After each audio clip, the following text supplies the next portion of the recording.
Hey everybody, how do you do? Welcome to the Why You Know review.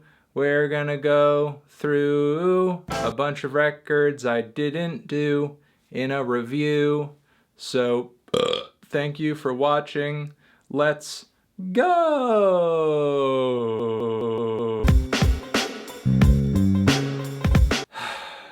Yeah, it's the worst thing they've released. It really, really is. Unfortunately. I was pretty much as excited as everyone else to hear Parliament's new record in well over a decade, but this thing is just so overblown and cumbersome. I mean, the band's best projects back in the day had a tight 44 minutes of material with good production, with great performances. Some of the mixing on this thing is a little shoddy, like the group vocals I think could have used a bit more space. Some of the drums, bass, and guitar just feel like they fall a little flat sometimes. While I do like some of the guest artists and the semi-political tone and the concept of the record on the whole, there's just so much kind of keeping this from its full potential. It's just too bogged down in unnecessary and drab and uninteresting tracks. It's unfortunate that Parliament kind of focused on just dropping as much material as possible as opposed to, I don't know, just kind of trimming it down to the best of the best of the best and making a great record. Shout out to OUIJA because this dude is easily the most interesting thing going on in the Juggalo scene right now, which is, I know, something I don't talk about a lot on this channel, but this dude has taken the typical SoundCloud aesthetic and is putting a bit of an insane clown twist on it, and it's pretty cool. It sounds a lot like a lot of the other stuff that you hear coming out of the SoundCloud scene, but it's a bit eerier, it's a bit freakier, it's a bit darker, it's a bit more tongue-in-cheek and campy, as a lot of the music from the Juggalo scene tends to be. I don't know, given a lot of what goes viral these days, I don't see why most people couldn't give this a try and come out liking it, so why not?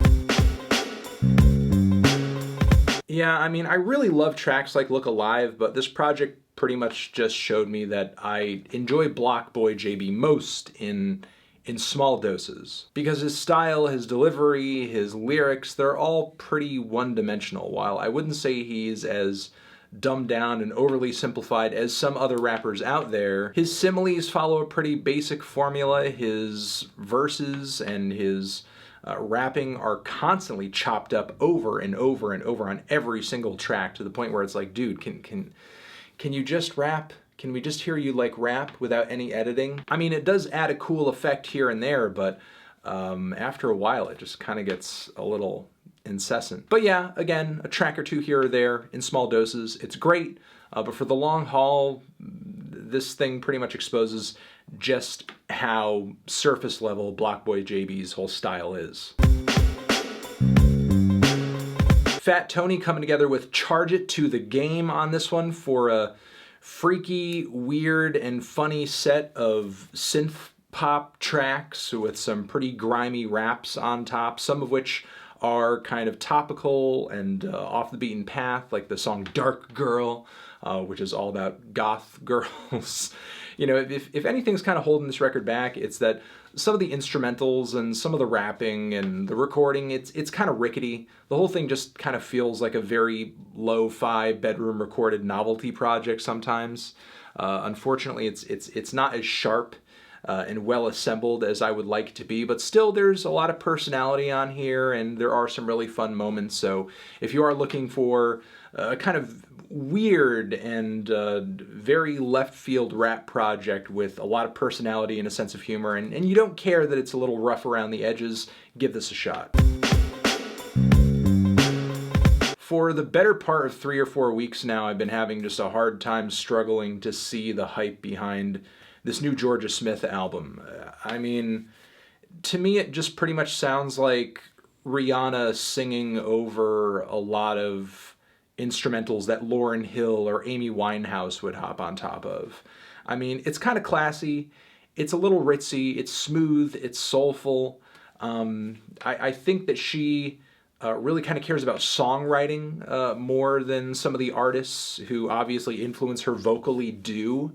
But I still kind of feel like she's got a little while to go before she's not completely drowning in her influences to the point where it's distracting.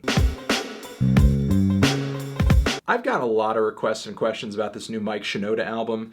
I mean, I didn't really care all that much for Mike's sound leading up to the demise of Linkin Park, and lo and behold, I mean, we kind of have the very anthemic melodic rap rock stylings of music on this new record that we kind of heard leading up to the release of this album. But of course, Mike is going into grave detail when it comes to the emotional trauma that he has suffered with the demise of the band, with the loss of his friend, Chester Bennington.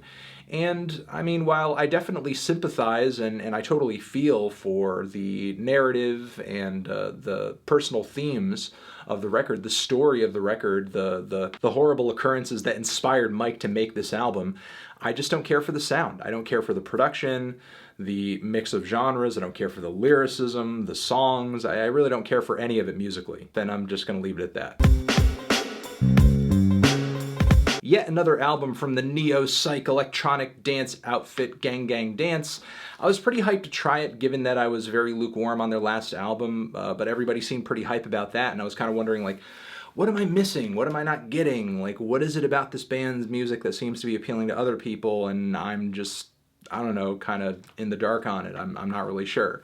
I mean, I can appreciate the mix of, again, psychedelic music, dance music, even new age and art pop music that kind of flows throughout the record on this thing, but I don't know, a lot of it just kind of seems so distant and reverbed out and alien, and I don't know, it just kind of feels like it's a obscure electronic music from a cult or like a long lost society living somewhere in obscurity on the planet Earth that we've now recently discovered, and this is the music of their land, and I don't know, I'm just so far outside of the context of it, I don't quite get the appeal of it. Which is odd, because that's not to say that there aren't really familiar ideas and concepts throughout this album. There certainly are. But I guess just, again, a lot of them don't resonate with me. Outside of, like, maybe some of the more hard-hitting dance tracks, those I think are pretty cool. They've got some great grooves. But the sort of strange and squeaky vocals that at some points I don't think go far enough, the very glossy synths and atmospheres, I don't know, they all just feel kind of hollow to me. I've been getting a lot of requests for this new Mom Jeans album, and I have no idea why. This is like one of the laziest Midwest emo records I've heard in a while. Like, the guitar work is really sloppy. The vocals are downright awful. The way all the instrumentation comes together on this record is a total frickin' mess. The songwriting on this thing features one emo cliche after another emo cliche after another emo cliche, and it just, none of it is interesting in the slightest. Like, I get that technical ability isn't everything, of course, but I feel like that loss of any kind of technical or basic music assembly fundamentals that should be on this album have not been sucked out of this record in lieu of anything else. Like, it's really just kind of overly emotional slop. Tomb Mold is a band whose name that even saying it gives me an upper respiratory issue, and they pretty much have like a nice, deadly, brutal, blood-caked, meat and potatoes death metal album over here. It's not too overly clean, it's not too melodic, it's not too progressive or technical. I wouldn't say it's too brutal either. It's really just kind of a middle-of-the-road death metal album, something that kind of sounds like it could have come out of the 90s, except maybe a little bit slower and a little bit heavier given modern recording techniques and everything. I wouldn't really say that there's anything too distinct about any of it. I mean, if you love some Cannibal Corpse and shit like that, you're gonna get a lot out of this record. You know, also some Autopsy too, if you like some Autopsy. Give this thing a shot. You know, if you kind of just are a hardcore death metal fan and you just kind of love that classic sound, you're probably gonna dig on this. Yeah, there were a few bangers on this new Meek Mill EP. It's cool that he's still releasing music. I'm glad that he's back. I'm glad that he's back in the studio. You know, I guess maybe I'll kind of wait until he drops something a bit more substantial to kind of do a backflip or something like that. But, you know, he's got a few hard hitters on here. And obviously a lot of the lyrics throughout this EP kind of detail, at least a little bit, a lot of what he's been going through over the past few years or so, you know, with all of his legal woes and that sort of thing. So, yeah, it's not a bad EP. It ain't bad. It's all right. Yeah, this is pretty much average mixtape Future. Lots of very moody trap instrumentals, kind of melodic from Zaytoven. Future vocally is just kind of riffing with lots of auto-tune on his voice. It's just kind of very basic Future project. You've heard it already.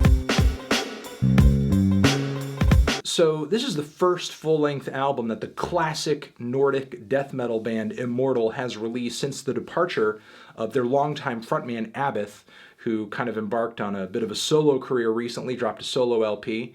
And yeah, they just pretty much stick to their stylistic guns on this one. Even the vocals don't seem to have undergone that great of a change because the replacement vocalist had already been a member of the band prior, so it's a pretty standard black metal affair with the tremolo pick guitars and the blast beats and the dark wintry atmosphere and the wretched vocals and that sort of thing. But it's IMMORTAL, you know, they kind of helped develop the sound to what it is today, so you can't really fault them for not wanting to vary from it too heavy. There are a few tracks on here that are kind of lengthy, kind of epic. The recording overall is pretty clean and heavy. Longtime black metal fans who are more of the purist set will most likely not walk away from this thing disappointed. And fans who are looking to kind of familiarize themselves a little bit more with black metal, I recommend trying a record like this. Even though it's maybe not one of the best in the genre, it certainly is the blueprint presented in a pretty clean and straightforward fashion. So again, if you're kind of looking to dip your toes into this style of music, understand what it's all about, I think this record could be a good gateway drug. Des Moines, Iowa singer and songwriter Karen Meet has a pretty fun, cheeky, and playful little album over here. It's kind of like a fusion of bedroom pop, lo-fi, 60s girl group stuff, synth funk, and synth pop on quite a few tracks too.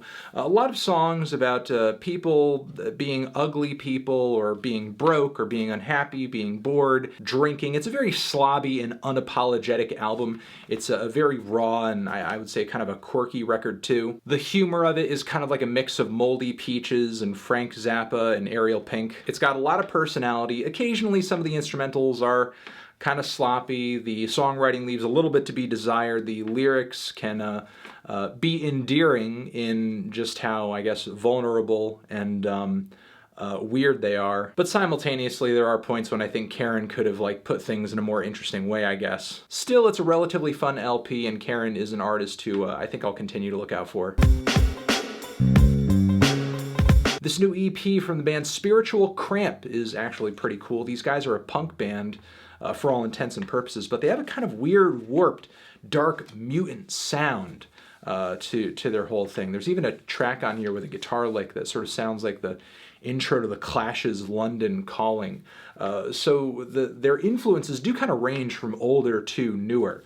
But again, there's something like kind of toxic waste, melting skin. There's I don't know, there's something about the music on this EP that just makes me think that zombies are playing it, or some kind of freaks of nature or something like that. The vocals are particularly weird. Think maybe, I don't know, Glenn Danzig in a trauma movie or something like that. It's a very cool little EP. Give it a shot, give it a shot, give it a shot.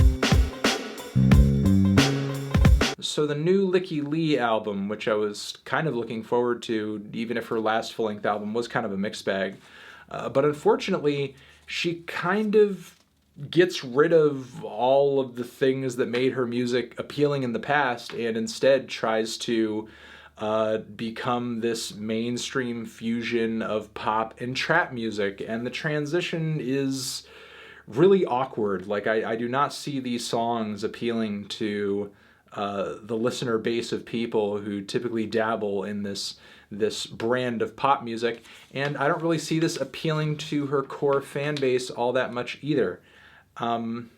Yeah, just kind of a flop, I guess. We're just continuing to reach that peak trap, I guess. And that's it. That has been the latest episode of YUNOREVIEW. Thank you for watching. Over here next to my head is another video in the series that you can check out, and you can hit that or the link to subscribe to the channel.